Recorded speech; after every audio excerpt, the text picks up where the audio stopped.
An equalizer is probably the most powerful and versatile tool you have at your disposal as a maker and manipulator of noises in music.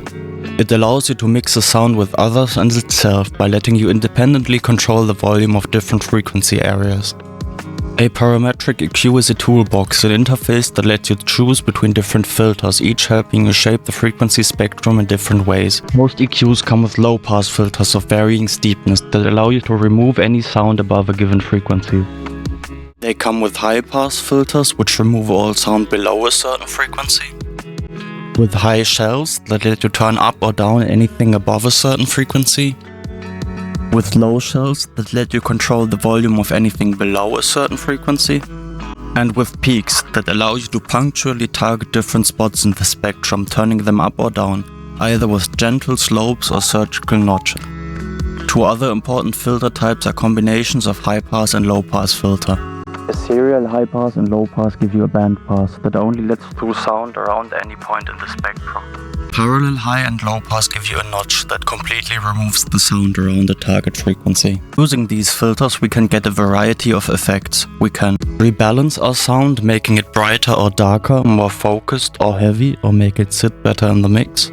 Clean it up by just removing stuff we don't care for. Tame an excess of energy in any point in the spectrum. Remove nasty, undesired resonances that bother our ears and distract them from the sound, or even tune a sound by creating our own resonances to reinforce a musical pitch. And that's not even talking about all the ways you can use it to feed into other effects and change how they react. To use this tool effectively, we need to become very familiar with the frequency spectrum. We want to be able to just hear a sound and know intuitively which parts we want to apply a certain filter to make it fit our creative vision. A conventional approach to achieving this is to divide the frequency spectrum into different octaves and learn to recognize their sound. This way you can quickly get very close to any issues you want to address or characteristics you want to reinforce. So let's get you familiar with these different facets of the sound, listening to them on my voice, a mixed piece of music and some pink noise. We're going to call anything below 63 Hz the sub-bass. My voice doesn't really have any components in this area.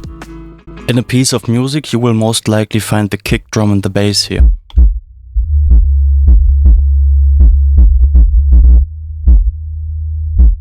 While on pink noise, you can hear it as a low rumble.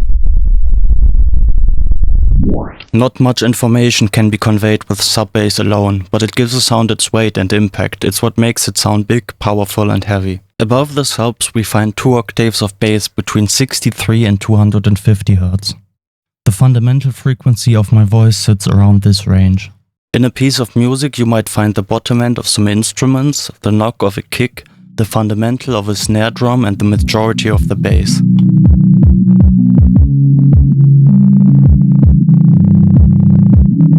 And in pink noise, well, you get this. Between 250 and 500 Hz we have the infamous low mids. This is what they sound like on my voice. And here they are on our demo track. And finally some pink noise. If I bandpass my voice to just this range, you can still understand me pretty well. And a lot of musical information also sits in this range. In fact, some people claim this range is by far what matters most for a clear, transparent mix.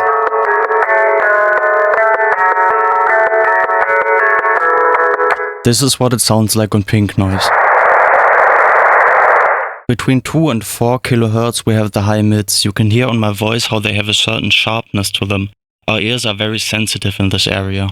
Also in music, unpleasant or even painful resonances can often be found here. On pink noise, well, between 4K and 8K we have the highs, or presence. As the name suggests, boosting them will make my voice sound quite a bit closer, because high frequencies are quickly lost as sound sources go further away from you. On this piece of music we can find a lot of percussion here. And here's what they sound like on pink noise. Anything above 8K is air. It's the very top end of our hearing range. I heard people call them the expensive sounding frequencies before, and that sounds about right. Here they are on a piece of music. And here on some pink noise. To get started, this might be a bit much to remember, but it will get easier if you start with some anchor points. I think the frequency I learned first is 1K. Whenever I feel like a sound is too nasal sounding, I can find the issue around here. I can almost feel it resonate in my sinuses, and this might be a technique you'll find useful too, mapping these frequency areas to parts of your body.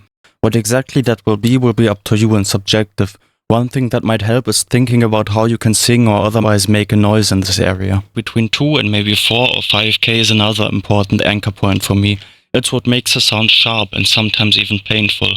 Our ears are most sensitive to about 3000 Hz, so it makes sense that this area can both convey a lot of information, but also quickly become unpleasant. Then there's what some people call the boomy, and above it the boxy area in the bass and low mids. Sound recorded in small rooms tends to have excess energy in this range. My studio has an annoying resonance at 100 Hz, and that really helps me recognize it.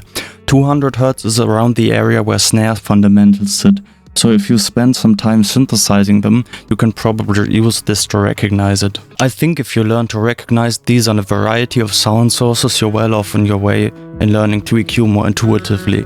There are lots of apps that can help you with this. I go into them more in my video on ear training. There are a lot of technical details about EQ one could talk about, like linear phase and natural phase filters, finite and infinite impulse responses, pre-ringing and resonance, different types of filter slopes, EQ behavior, saturation and dynamic EQ. And I do discuss these in other videos, but I think all of them are far outshadowed by the importance of familiarizing yourself with the frequency spectrum. Once you can accurately pinpoint an issue you are hearing, your mixing decisions will become a lot more deliberate. This isn't just true for EQ, most effects change the spectrum somehow, and tuning your ears to these changes will lead to much more confident decision making. You don't need some guy on YouTube to tell you what the proper way to EQ something is, you just need to develop your own taste. Especially once you stray off the path of well-established genres and sounds, all you can rely on is your understanding of the technical fundamentals and your intuition about what you are hearing. An EQ is just a tool, and it's up to you to decide what you want to use it for.